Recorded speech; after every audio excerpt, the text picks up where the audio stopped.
wabarakatuh. Baik anak-anak, untuk mengawali pertemuan kali ini kita bacakan suratul Fatihah dan membaca doa yang ditujukan kepada guru-guru kita, kepada kedua orang tua kita. Ila hadrati Nabi sallallahu alaihi wasallam. Al-Fatihah.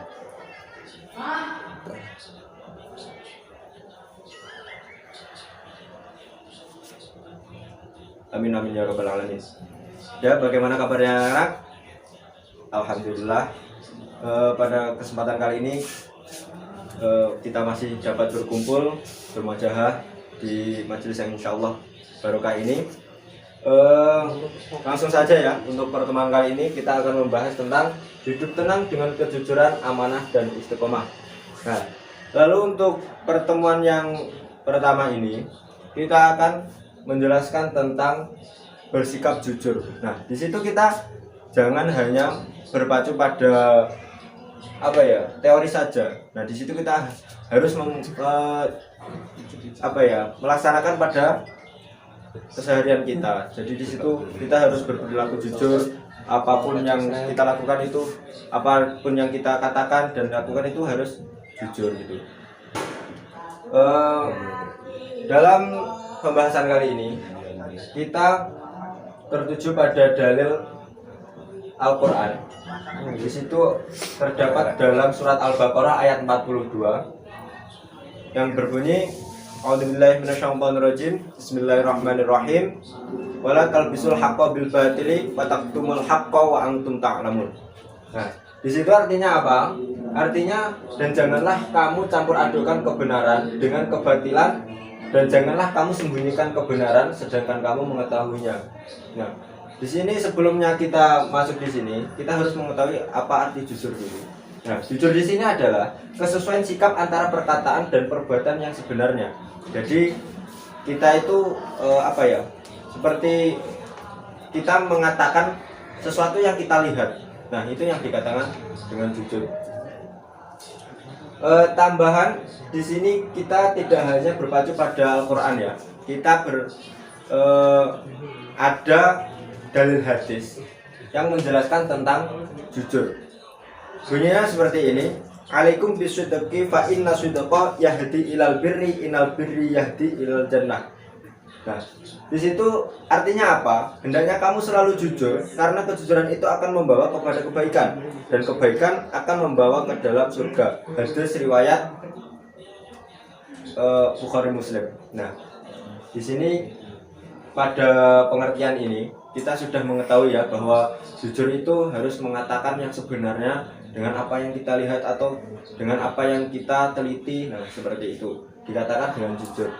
Nah, jadi di sini kalau kita sudah mengetahui apa arti jujur, bagaimana dalilnya, nah di situ kita harus mengimplementasikan kepada sikap kita sehari-hari. Contohnya apa? Kita mengambil contoh yang simpel-simpel saja. Dalam keadaan yang darurat seperti ini, itu banyak orang yang tidak berkata jujur.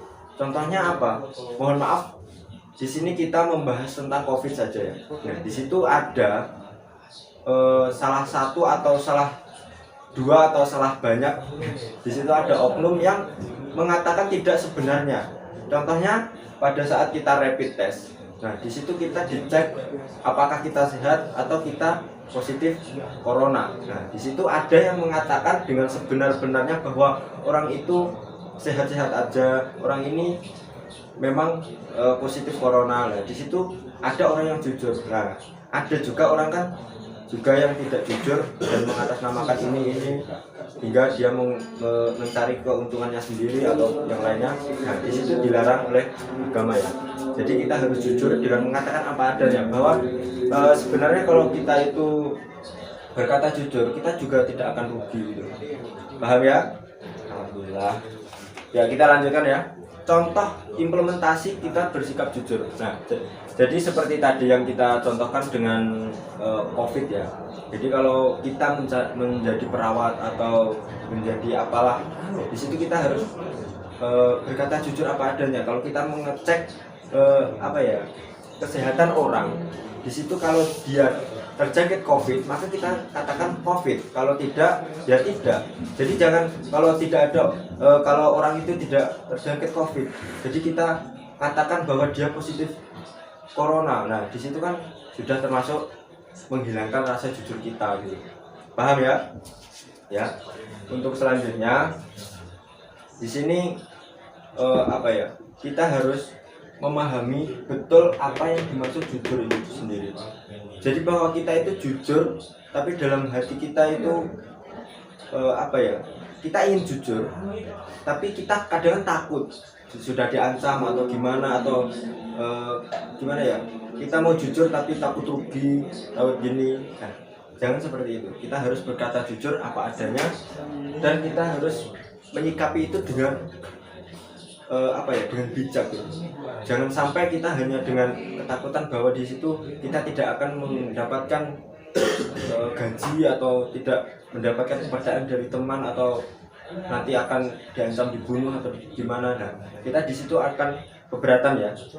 Jujur kalau teman kita melakukan kejahatan terus kita mau jujur kepada orang lain yang mau menangkap dia kan juga di situ terlalu berat gitu.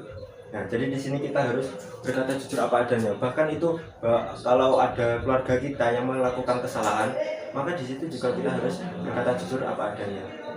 Mungkin seperti itu ya. Mungkin ada pertanyaan dari audiens?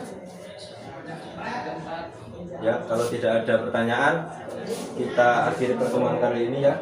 Kita membaca doa sesuai percaya masing-masing.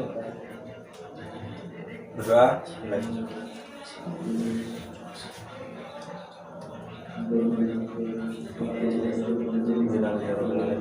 Doa selesai. Untuk mengakhiri kali ini kita baca surat kafaratul majlis ya. Bismillahirrahmanirrahim. Subhanallahumma bihamdika asyhadu an la ilaha illa anta astaghfiruka wa atubu ilaik. Subhanallahumma bihamdika asyhadu an la ilaha illa anta astaghfiruka wa atubu ilaik. Subhanallahumma bihamdika asyhadu an la ilaha illa anta astaghfiruka wa atubu ilaik. Subhanallahumma bihamdika asyhadu an la ilaha illa anta astaghfiruka wa atubu ilaik. Ada kurang lebihnya dari saya mohon maaf yang sebesar-besarnya. Bila taufiq hidayah, wabillahi taufiq. Wassalamualaikum warahmatullahi wabarakatuh.